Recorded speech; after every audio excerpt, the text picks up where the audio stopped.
Hello guys, welcome back to my channel. आज हम start करने जा रहे हैं BEGC 102 यूरोपियन क्लासिकल लिटरेचर।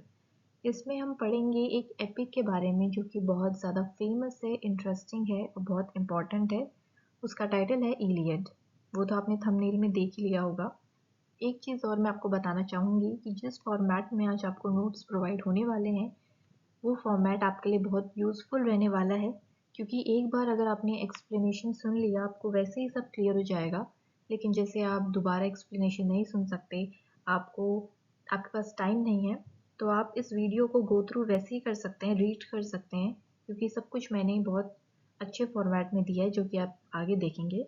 तो स्टार्ट करते हैं फिर अपनी आज के एक्सप्लेनेशन को। यूनिट वाइज इसको पढ़ेंगे। ब्लॉक 1 जो कि इलियड का है उसमें 4 यूनिट है, तो वैसे ही हम पढ़ेंगे। Unit 1 approaching the Iliad. Iliad का ओवरव्यू क्या है, किस बारे में ये है वो हम देखते हैं। तो ये जो स्टोरी है ट्रोजन वॉर की स्टोरी है, कि ये जो वॉर है ये फॉट हुई थी ग्रीक्स और ट्रोजन्स के बीच में। और ये वॉर होने का रीज़न ये था, the war started when Paris of Troy, यानी एक राजा था ट्रॉय का जिसका नाम था पेरिस। उसने एक दूसरे राजा की जो वाइफ थी जिसका नाम था हेलेन, वो उसके साथ भाग गया था। इसीलिए ये वॉर जो है स्टार्ट हुई। The war started when Paris of Troy took Helen the wife of Menelaus the king of Sparta. तो बहुत सालों तक ये वॉर चली।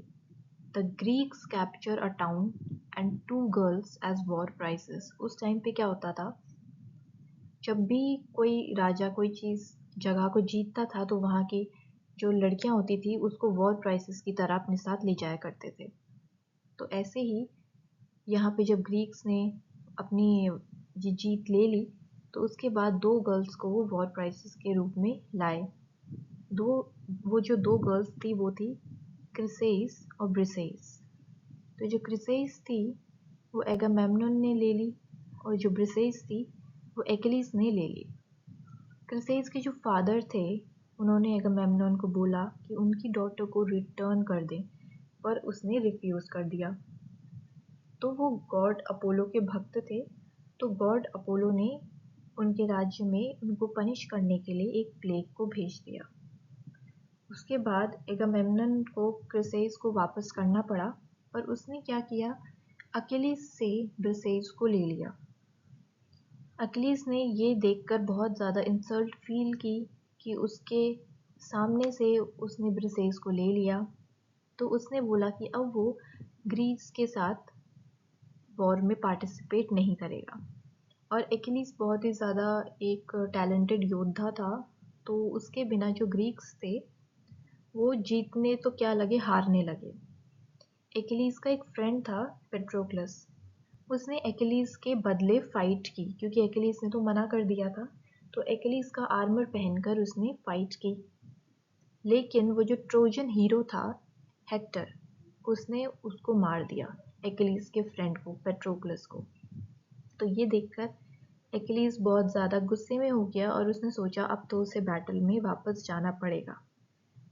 तो उसने हेक्टर को किल किया। तो वो एक तरीके से अपना बदला लेने के लिए बैटल में वापस आया, क्योंकि उसके फ्रेंड को किल कर दिया था हेक्टर ने। तो वो बैटल में वापस आया और उसने हेक्टर को किल किया और उसकी जो बॉडी है उसे घसीटा अपने चैरियट के पीछे।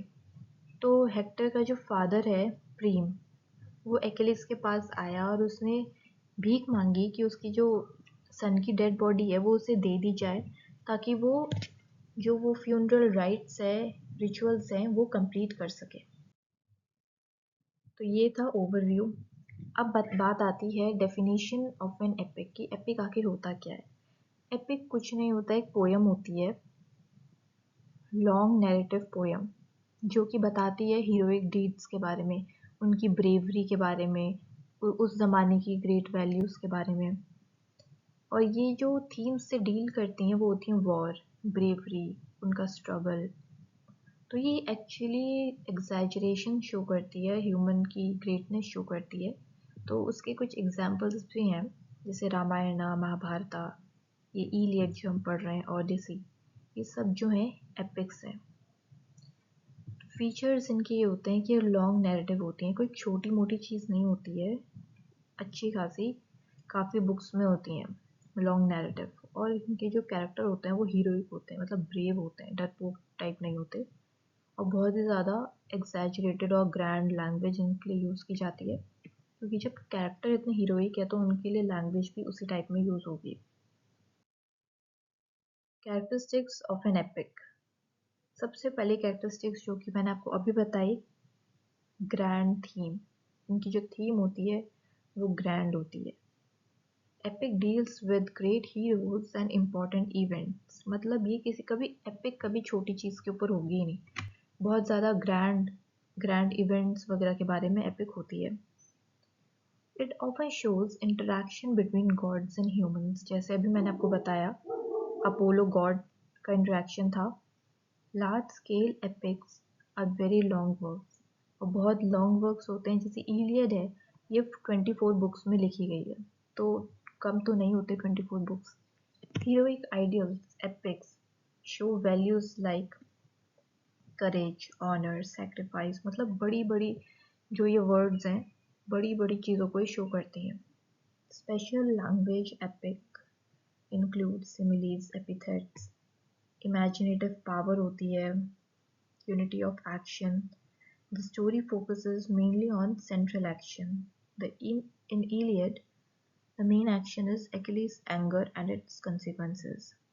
जिस तरीके से वो बैटल में वापस लौटे, हेक्टर को उन्होंने किल किया।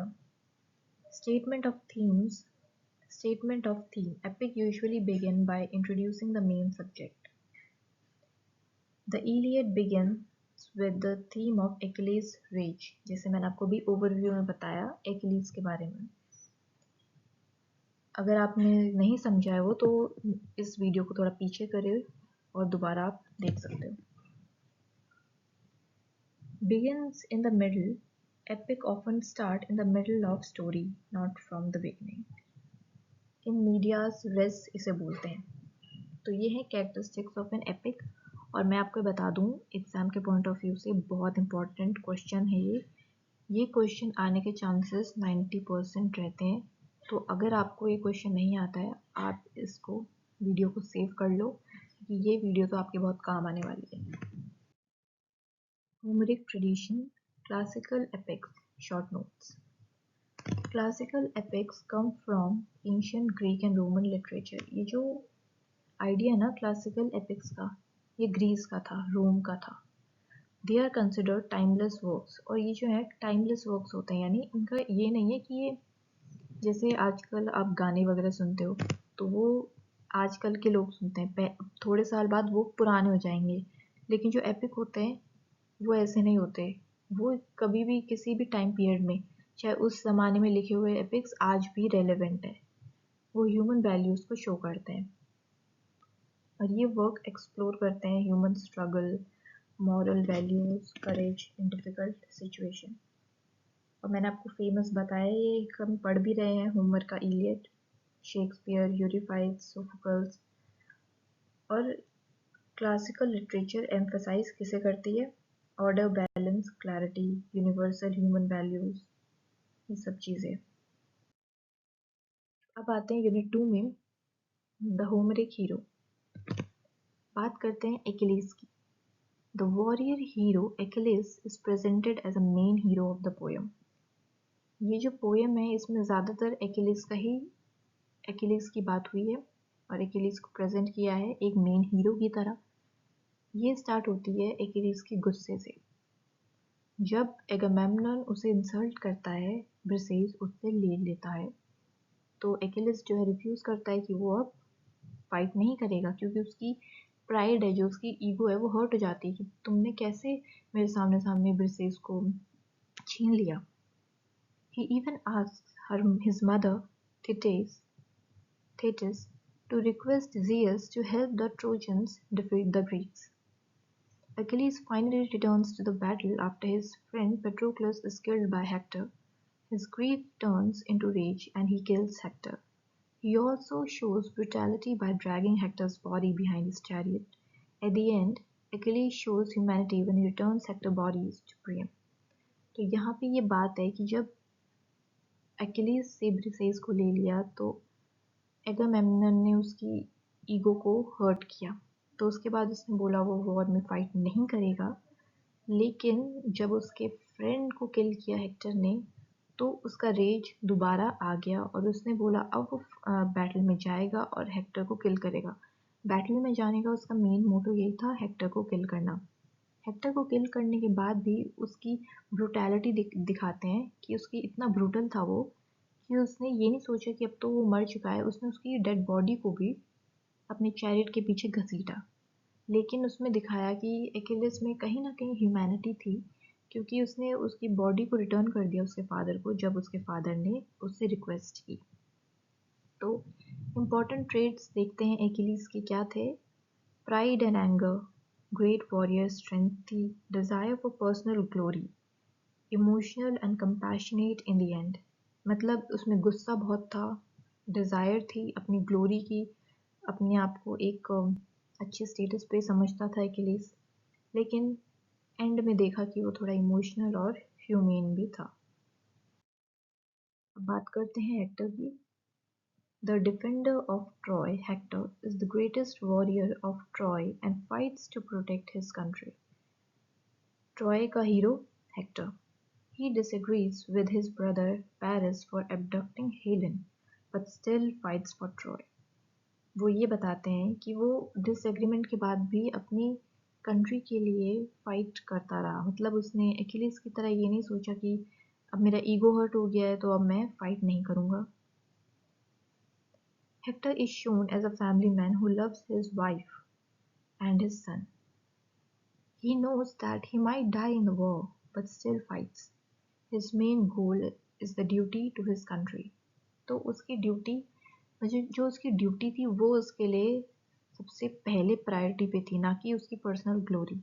और इसका सेम अपोजिट, एकदम अपोजिट है एकिलीज, जिसके लिए पर्सनल ग्लोरी जो है प्रायोरिटी पे थी।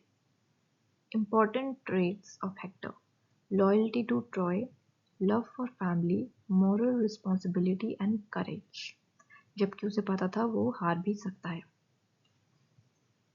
तो अब बात करते हैं, तो अब क्वेश्चन आता है कि आखिर रियल हीरो है कौन, एकिलिस या हेक्टर। एकिलिस जो है फाइट करता था पर्सनल ग्लोरी के लिए, जो कि एंगर और रिवेंज पुश करती थी। जो अपने किंग को लेके लेस लॉयल था वो था एकिलिस।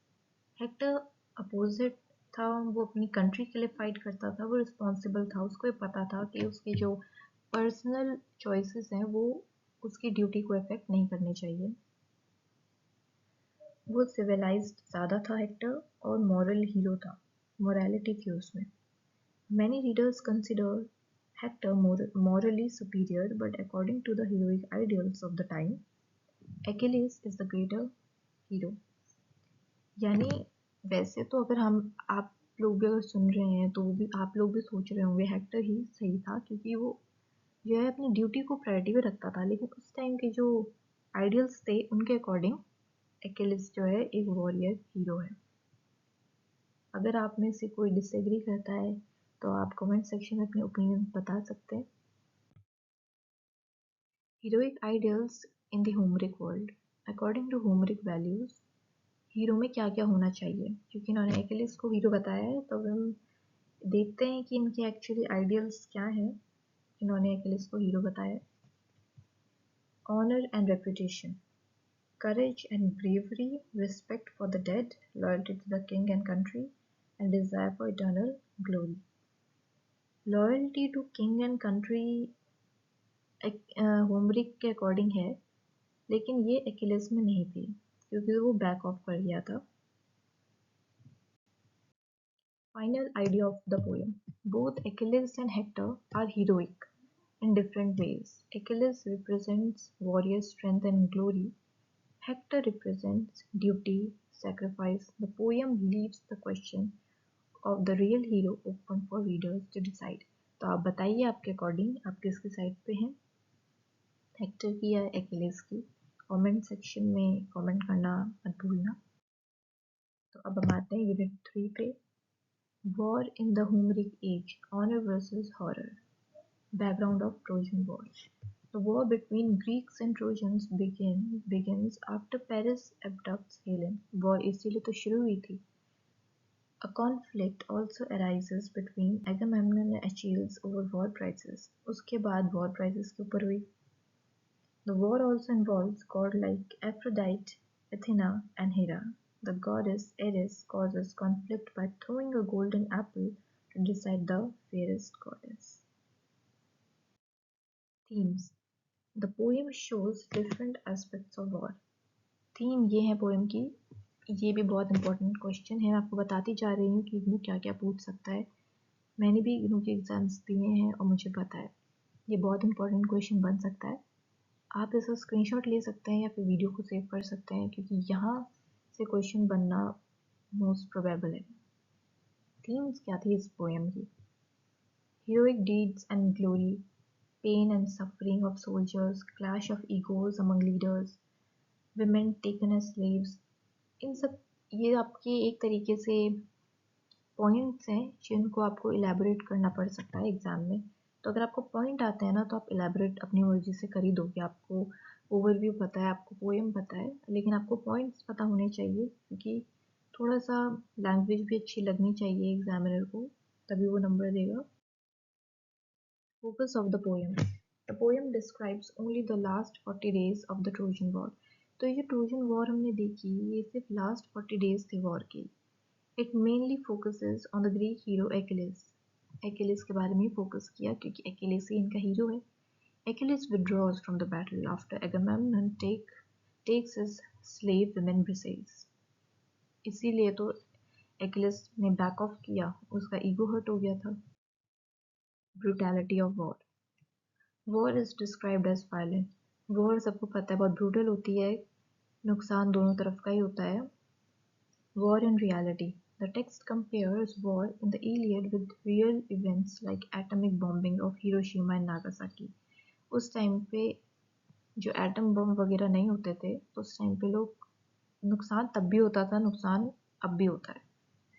वॉर को अच्छी चीज़ तो है नहीं, पीस मेंटेन करना ही प्रायोरिटी होनी चाहिए। Message. War brings hatred and suffering. Hatred इसीलिए क्योंकि जिसका नुकसान होता है वो हेट उसमें होती है। जैसे एक्हिलिस का फ्रेंड जब किल हुआ पेट्रोक्लस, तो एक्हिलिस में हेट आई, उसने दोबारा बैटल में गया, तो उसने हेक्टर को मारा, उसके बाद ब्रुटैलिटी दिखाई, उसको घसीटा पीछे। War as honour and horror. According to Homer war brings honour and heroism. क्योंकि वो होमरिक ट्रेडिशन है, वो वॉर के कंसिक्वेंस नहीं देखता, उसके लिए यही मेन है कि ब्रेवरी होनी चाहिए, हीरोइज्म होना चाहिए, but it also causes destruction and suffering. Hector is shown as noble hero, he fights for his people. Hector अपनी ड्यूटी को पहले रखता है और एक्हिलिस अपनी ग्लोरी को पहले रखता है। कंसिक्वेंस ये हुआ, after the Greek victory Trojan women become slaves, यानी उनकी जो विमेन हैं वो स्लेव्स बन गई। फ्यूटैलिटी ऑफ वॉर। वो harms both winners and losers, जो कि मैंने आपको बताया, क्योंकि बहुत ज़्यादा मैन पावर का लॉस होता है। Death of Patroclus and Hector, दोनों की डेथ हो गई थी। Reality of war. War reveals both heroism and cruelty. ये बहुत सही बात है, क्योंकि हीरोइज्म भी है वॉर में, बहुत ब्रेवरी दिखानी पड़ती है और क्रूअल भी होना पड़ता है। आप अगर बहुत नरम दिल के हैं तो आप ऑफकोर्स वॉर में नहीं जा सकते। आपको अगर अपने साइड से फाइट करना है तो आपको सामने वाले का नुकसान तो करना ही पड़ेगा, और तभी वॉर को अवॉइड करना ही अच्छा मानते हैं, क्योंकि कोई नहीं चाहता किसी का नुकसान करना। अब बात करते हैं प्रिम्स अपील। जो प्रिम है वो फादर है हेक्टर का, वो एक्हिलिस के पास जाता है और उससे बेग करता है, रिक्वेस्ट करता है कि उसकी डेड बॉडी दे दे उसके बेटे की, ताकि जो रिचुअल्स हैं वो कंप्लीट हो सकें। Humanity and compassion. एक्हिलिस में ह्यूमैनिटी थी, तभी वो उसके फादर की बात मान गया और दोनों ने अपनी सफरिंग को रिकॉग्नाइज किया और उसकी बॉडी को रिटर्न कर दिया उसके फादर को। End of the Iliad, Achilles returns Hector's body. तो यहाँ ख़त्म हो जाती है ये वॉर जब एक्लिस रिटर्न्स हेक्टर्स बॉडी, जब वो उसकी बॉडी को रिटर्न कर देता है, क्योंकि अब हो गया है दोनों साइड से वॉर का खात्मा। Central message: war destroys lives on both sides. In the end, enemies realize their common humanity. The poem highlights the tragic cost of war. तो war end हो गई है, अपना हीरोइज्म इन्होंने दिखा दिया है, लेकिन एंड में इन्होंने अपने लव्ड वंस को भी खो दिया है। Unit 4: Towards a political ethics, moral philosophy or cultural norms. Priam secretly enters the Greek camp with the help of Hermes. He goes to Achilles' tent and begs for his son's body. तो ये वही सब चीज़ें हैं, बस ये जो है उस बुक में से ली गई है, आप इसे पढ़ सकते हैं। हम सीधा फाइनल थीम्स पे आते हैं। फाइनल थीम थी ह्यूमैनिटी की। जितना भी वॉर हुआ, एंड में अकेलीस ने ह्यूमैनिटी दिखाई। Compassion and empathy, respect for the dead, power of grief, Wars, tragic consequences. ये भी बहुत इंपॉर्टेंट है और इसको आपको याद रखना पड़ेगा एग्जाम के पॉइंट ऑफ व्यू से। तो थैंक्स फॉर वॉचिंग। आपने यहाँ तक देखा, आपको ऑफ कोर्स पसंद आया होगा, मैं ऐसा होप करती हूँ। अगर आपने मेरे चैनल को सब्सक्राइब नहीं किया है तो कर लेना, क्योंकि बहुत यूज़फुल होने वाला है। और मिलते हैं अपने नेक्स्ट लेक्चर वीडियो में।